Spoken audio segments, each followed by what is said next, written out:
This is an analysis from Alpha Business Media. Today, we're going to break down a massive risk for any multinational company looking at the Nepali market. We're talking about a legal blind spot that can turn your multi-million-dollar launch plan into, well, a hostage negotiation for your own brand. So, here's how we're going to tackle this. First, we'll look at the shocking discovery that way too many brands make when they arrive. Then, we'll get into the weeds of the legal battlefields that actually creates this problem. After that, we'll lay out a proactive defense playbook, talk about what to do if it's already too late, and finally, we'll wrap it all up with the most important takeaway: why, in this game, foresight beats fame every single time. All right, let's just jump right in. Imagine this. You've spent months, maybe even years, planning your big entry into Nepal. Your strategy is perfect, the marketing budget is approved, and then you get the call. Someone else, a local company you've never heard of, already owns the legal rights to your brand name inside the country. Just like that, everything grinds to a halt. Your launch is, quite literally, dead on arrival. What you've just encountered is called trademark squatting. And make no mistake, this isn't just some random person getting lucky. It's a calculated business strategy. It's a model that thrives on a fundamental difference in legal systems, a difference that most foreign executives completely overlook until it's far too late. So where does this vulnerability come from? The entire problem stems from Nepal's legal system, which operates on a first-to-file principle for trademarks. And it's really important to understand this. This isn't some kind of loophole. It's the law working exactly as it was designed to. So what's the difference? Well, in a first-to-use country, like the United States, you can build up rights to a name just by using it in the marketplace. Your history matters. But in Nepal's first-to-file system, the law doesn't care if you've been selling products for 50 years in New York. It cares about one simple, clean, objective fact. Who is the first person to walk into the registration office in Kathmandu and file the paperwork? It's all about administrative simplicity. A filing date is easy to prove, a decade of commercial use is not. And here is the absolute bottom line. A trademark is a territorial right. That means your global fame, your market share in other countries, it all means nothing legally inside Nepal's borders unless you have a Nepali registration, period. Okay, so that's the problem. How in the world do you defend against it? The only effective strategy is to be proactive, not reactive. So let's walk through the first two steps you absolutely have to take to protect your brand. First, and this is crucial, you have to accept the reality of the system. This means a complete mindset shift in the boardroom.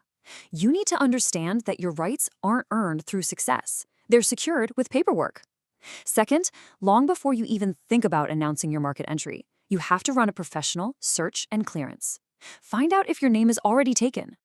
Now here's the kicker. You can't just do a quick online search from your desk in London. The official trademark records in Nepal are not digitized. They're physical, paper ledgers.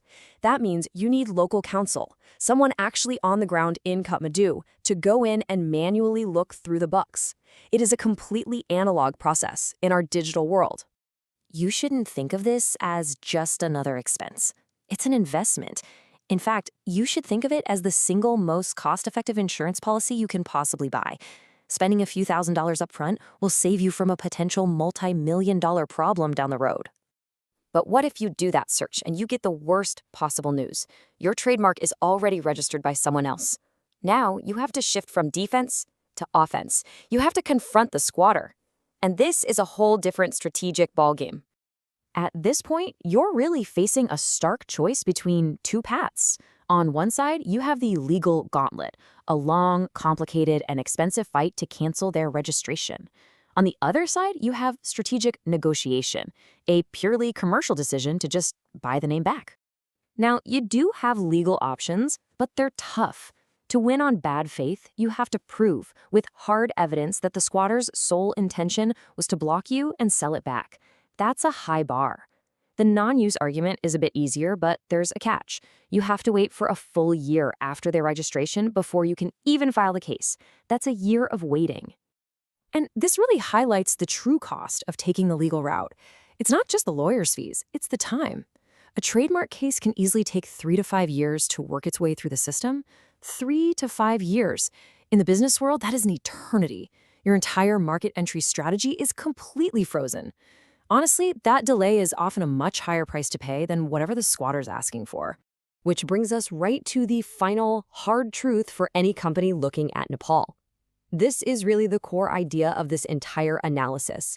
The system in Nepal doesn't reward your fame. It doesn't care about your market power back home. It rewards one thing: administrative diligence. Paying a squatter isn't a ransom. You should see it for what it is: a tax you pay for a lack of foresight. And it is a completely avoidable tax. So it all boils down to this one question. As you're planning your entry into this very promising market, you have to ask yourself, what is my first investment? Is it the massive multi-million-dollar marketing campaign, or is it the few $1,000s it takes to secure the very name that your entire brand will be built on?